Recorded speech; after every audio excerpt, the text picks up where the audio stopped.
Hello and welcome to the Medical Sales Podcast, and I am your host, Samuel. In this podcast, I interview top medical sales reps and leading medical sales executives across the entire country. And it doesn't matter what medical sales industry, from medical device to pharmaceutical to genetic testing to diagnostic lab, you name it. You will learn how to either break into the industry, be a top 5% performer within your role in sales, or climb the corporate ladder. Welcome to the Medical Sales Podcast. Hello and welcome to the Medical Sales Podcast. So today we continue with Dr. Kent Picklesimer to share his experience of transitioning from being a provider to being a medical sales rep. And really, the rest of this interview, we kind of get into what difference that really makes. I mean, the breadth of knowledge that he has, that he brings to his accounts. We get into the income level. We get into the time that's actually spent. I mean, we get into the weeds a bit. So you're going to enjoy this. Again, if you're someone that wants to get into the industry, you should definitely listen in. If you're someone that's in the industry, you're going to get some pearls here. And if you're someone that's leading the way, there's also some value. So as always, thank you for listening to the Medical Sales Podcast. And I really do hope you enjoy part 2 of this interview.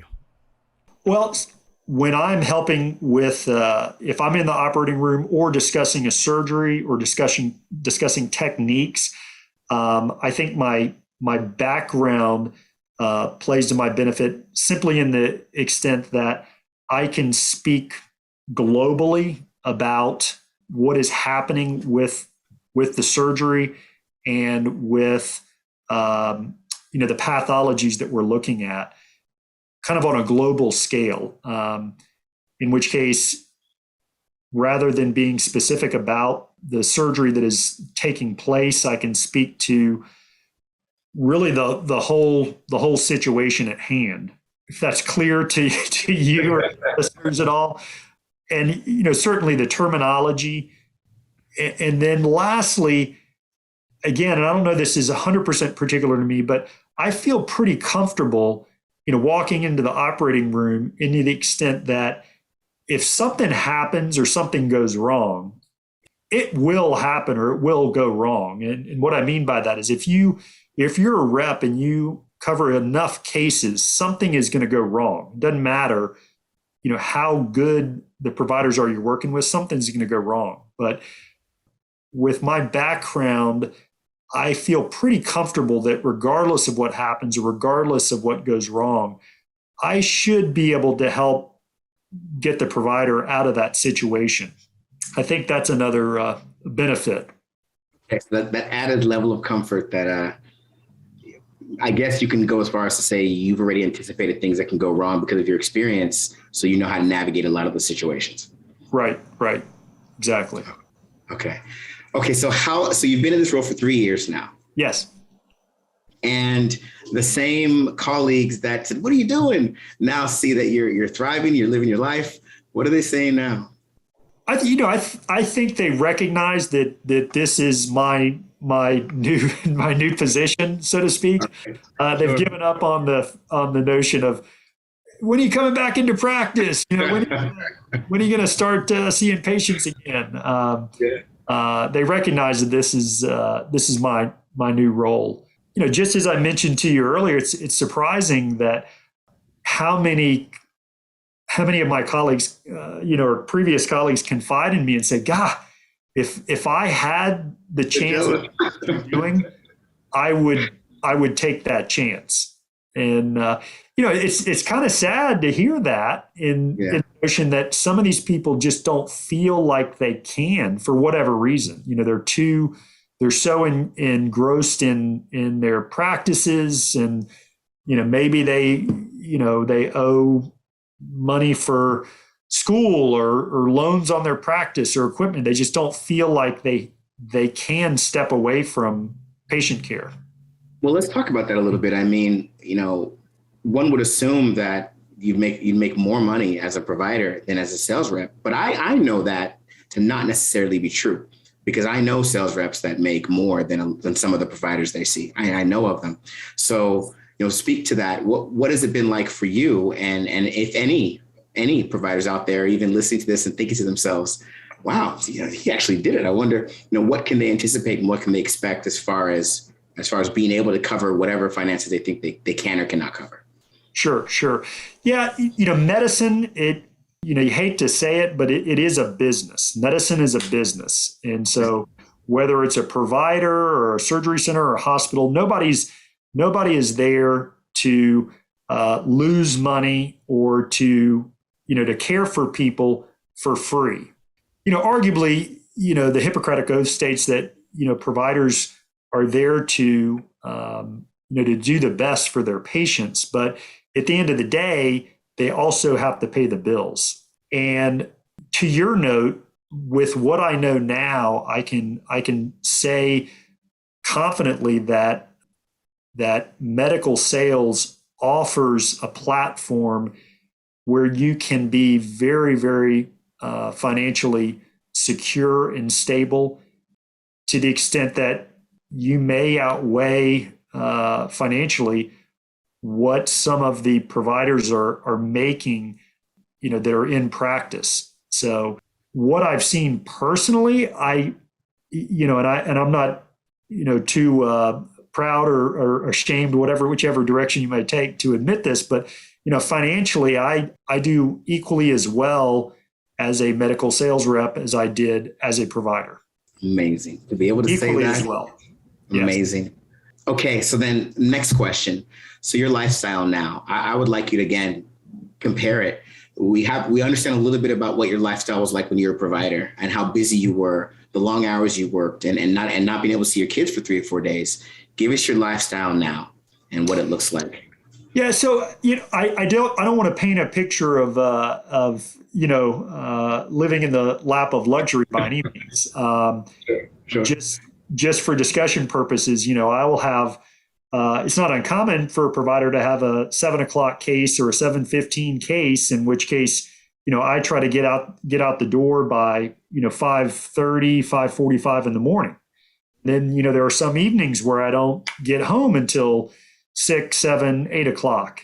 There's still the paperwork associated with sales and administrative work and that type of thing. So again, I don't want to paint a picture of ease and comfort by any means. Mm-hmm. But I think on a whole, I have a lot more autonomy on a day-to-day basis. So where my schedule before was really dictated by patients and emergencies and so forth and so on, now my schedule is dictated obviously by surgeries and providers, but I can plan my day around those things. And again, I have a lot more autonomy and freedom, such that, if my kids have a Christmas choir concert, I can plan to go to that. Or if my son has a basketball game after school, I can plan to go to that. And those things, as silly as it sounds, that I could never do before. So, most of my days are thankfully centered around covering surgical cases, whether it be 1, 2, or 3 surgical cases going on during the day. When I'm not in the operating room, it is obviously planning for upcoming surgical cases, delivering trays, talking to administration, and then engaging other providers about our products and using our equipment.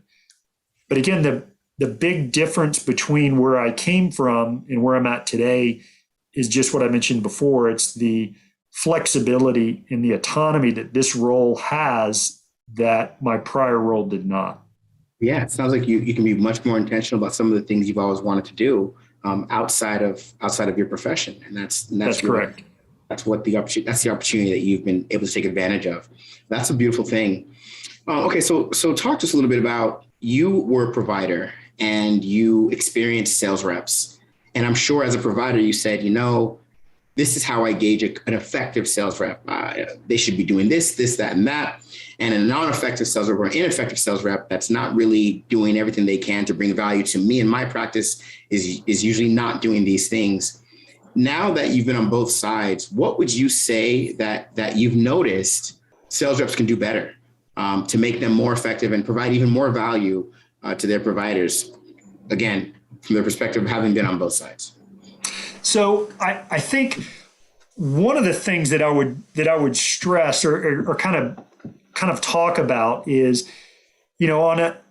being on the sales side, we are continually inundated by notions of speaking to a provider, a one-on-one basis, making a sales call.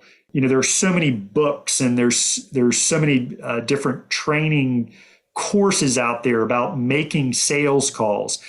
And the thing that I think people should recognize is a provider on any given day, if they're in the office and they're seeing patients, they may be seeing a patient every 10 minutes or every 15 minutes or every 20 minutes, whatever the case may be, however their schedule is.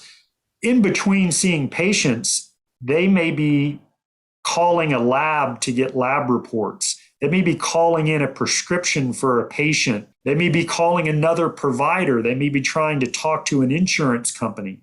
On top of that, they are responsible for generating their patient notes, during the day.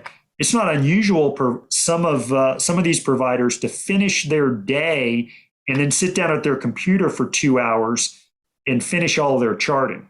And where I'm going with this is, on any given day, most providers, they are going 110%. As a sales rep, you have to be very, very cognizant or conscientious of the fact that when you walk in their door and it's not planned, or you're walking in unannounced, that is a disturbance in their day, even if it's just for a minute. And I'm guilty of it too, being in this role now. I stop by a guy's office and thinking, I'll just run in and say hello to him. It'll just take a minute. But having come from that, I recognize how disturbing that can be. You step out of a patient's room and you have 100 things running through your head. They're standing at the end of the hall as a sales rep, and the first thing that goes through your head is, "Oh, come on! I don't have time to talk right now. I don't want to be rude. I don't want to be a jerk, but I can't talk to this guy right now." So I think, going back to your question, and one of the biggest things that I think, in medical sales that you have to be cognizant of is respecting the provider's time. And so that's one of the things that I try to emulate when I go into an office. Immediately I look at the waiting room. If they got 15 people in the waiting room, I know right then and there, this is not a good time. And I approach the front office and I say, is the provider available? Is it a busy time for them? If not, I'm happy to come back. So that's my number one priority. I want to approach them when they are relaxed. They are not, under duress from work, because that's when I'm going to be more effective in communicating what I have to offer them. When you say when they're relaxed and under duress at work, are you just speaking to when you see an empty waiting room, or are you saying that because you were a provider, when those times typically are? No, I think it's different for every office and every provider, but I think you have to use a lot of those clues. And when you're making a sales call and you're approaching providers, you use those clues to your advantage, and you try to gauge that, where you recognize with the office staff, if they're willing to give you that information. Hey, is this a good time? Is the doctor does he have a few minutes? A lot of people feel like they're being brushed off, and they say, "Oh no, he can't talk to you right now." And I think the staff, I think some offices will do that, but I think in a large percentage of they're there to protect the provider. And what I mean by that is they want to help that provider move through the day as uneventfully as they can. They're not there to be your enemy. They're there to help their provider. So I try to use all of that information, again, and present myself at what I think is an opportune time that they'll want to speak to me.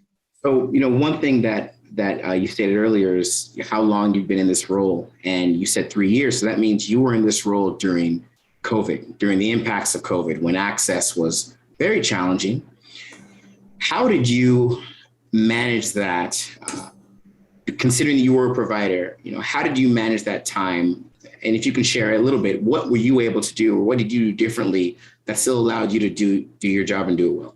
Yeah, so I think COVID has really changed the way that everybody interacts, and particular in medical sales. Even to this date, there are still a lot of offices that will request that you not come into the office. Traditionally, in medical sales, we will have different types of lunches, whether they be at providers' offices or at different venues that are, of course, educational for the providers. All of these things have been, tamped down. So it's really forced, I think, medical sales into, what everybody else is doing, that being social media, platforms like Zoom, where we can educate and interact with our customers. During COVID in particular, I actually would physically mail information to providers to try to get information in front of them. And again, I did that, with the notion that I didn't want to be overly bearing on their offices, particularly when they were trying to keep people out of their offices. But I also wanted them to make them aware that we were still here, and we were, capable and able of servicing their needs as they needed us. Okay, so let's switch gears a little bit. So I want to hear, I told you before that we have typically three types of people listening to our podcast. We have people that want to get into the industry. We have professionals that are sales reps that are actively doing their thing and want to rise the ranks and want to just perform at a higher level that are within the industry. And then we, of course, have sales executives and sales leaders in the industry. And I'll even add a fourth. Some providers listen to this podcast as well. Let's start with those that want to get in. What advice would you give to them? Now, I know your track is a little different. Right. You came from the physician side. But if there's one nugget of advice that you give to people that want to get into the industry, what would you share? I don't think this is true for medical sales necessarily, but it's true for any type of career. And you hear it all the time. It's often who you know and not what you know. And what I mean by that is, if you are outside of medical sales currently and you're interested in this field and a career in medical sales, it is putting yourself in a position and interaction with people that are in the business or knowledgeable of the business. I know, for example, your group in particular helps with this process, and there are multiple platforms of that nature where people outside the business can have some type of education or introduction into the business. And it's not just the education, but it's putting yourself in front of people who can help you make that transition. I think that's a hugely important factor in getting into this. And then what about those that are currently in the industry, sales reps that are just, they really want to really ramp up their sales performance. They're trying to get ahead within their organizations. What would you say to them? Again, I think that it's not specific for medical sales, but it is just an old verbiage, that, hard work yields, great gains. And I think that when you move into medical sales, you have a tremendous amount of autonomy, but also with that, you are the person who's going to make yourself great, just in the extent that, if you work hard and you are diligent in what you do, you're going to be more successful. Staying true to your work ethic and, striving to excel each day is going to really pay off. And again, you were a provider and a sales rep, so I'm sure you talked a lot with sales leadership previously when you were a provider, and of course you do now. As far as leadership goes, any pearls of wisdom you give to any leaders out there that are trying to get their teams to do more? Yeah, I think that in medical sales, just as I mentioned before, I think that the leaders need to recognize that the medical sales team is just that. It's part of a team, and the sale comes with developing that relationship. In which case, from a leader's perspective, I think encouraging the sales force to develop those relationships and develop the trust is going to lead to greater sales and greater success. It's safe to say that your family is even happier now as you continue to thrive in this role. Is that safe to say? Yes. As my wife says, she says, we have a completely different family now. So I think she tells me on a daily basis, how much it's impacted her and how much it's impacted our kids. And so it's very reaffirming that I made the right choice and the right decision to do what I did. Well, Dr. Picklesimer, it was excellent spending time with you this afternoon and learning more about how you've really just embraced this change, this transition, and taken it to new heights within your role, and even made your colleagues second guess their own decisions in remaining providers. So, that's a beautiful thing to say, and we'll definitely keep the tabs on you. And thank you for spending time with us today. Yeah, thank you so much, Samuel. I really enjoyed it. Definitely. And that was Dr. Kent Picklesimer. What a fascinating story to go from physician to sales rep and all the things that come with that. And some of the things that people didn't expect. I can't wait to talk to some of my provider friends and hear what their take is on this episode. Pretty fascinating stuff. You might be someone out there that's listening to this episode and you're thinking about getting into the industry and you're not sure what to do. You might not know where to start. You might have gotten your feet wet a little bit and maybe had an interview or two and didn't go the way you wanted. Or you might be deep in the interviewing process and you're not really getting to that offer and you're not sure how to do it. Maybe you're not communicating who you are and what you're about. Maybe you're not showcasing the skill sets that you really do have into how they transfer into the role that you want. These are things that we help professionals like you figure out. We help you get clear. We help you identify what role do you really want to be in. Do you want to be in pharmaceutical sales, or maybe you want to be in a medical device sales role, or maybe you're more of a diagnostic sales, or you've just heard of medical sales and you're thinking, I just want to be attached to medicine, and I know I have a really good gift of developing relationships with people, and I want to harness it.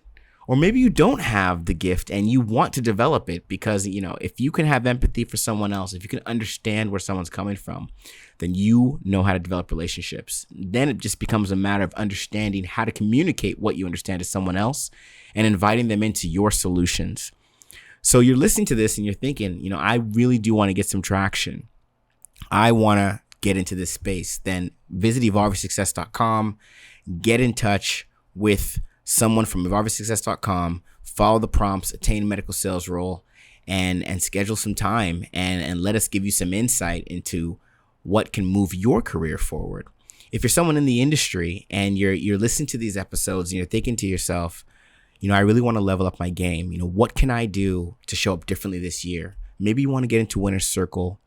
Maybe you're trying to set yourself up for a promotion. Maybe you want to do something different within the organization and offer some, more responsibility, offer even more value to your company. And you're thinking to yourself, I just don't know how to get there. Again, go to evolveyoursuccess.com, select improve sales performance, and get in touch with one of us and let us guide you into making it happen this year. As always, we do our best to bring you guests that are going to showcase different things within the industry, things that you might not have heard of, things you might be a little bit familiar with, but give you different perceptions of what's really going on in the medical sales industry. It's a vast space. You have devices, you have pharmaceuticals, you have biotech, you have diagnostic, you have dental, and I can go on and on and on. And we do our best to bring you different insights from different people so you can learn something and take something into your day that's going to add value to your career. I always appreciate my listeners, so make sure you keep on listening, and I look forward to sharing more with you on another episode of the Medical Sales Podcast. I hope you enjoyed today's episode. And remember, I have a couple programs that show you exactly how to break into the medical sales industry, become a top-performing medical sales professional, and also how to masterfully navigate your career to executive level leadership. Check out these programs and learn more at evolveyoursuccess.com. Stay tuned for more awesome content with amazing interviews.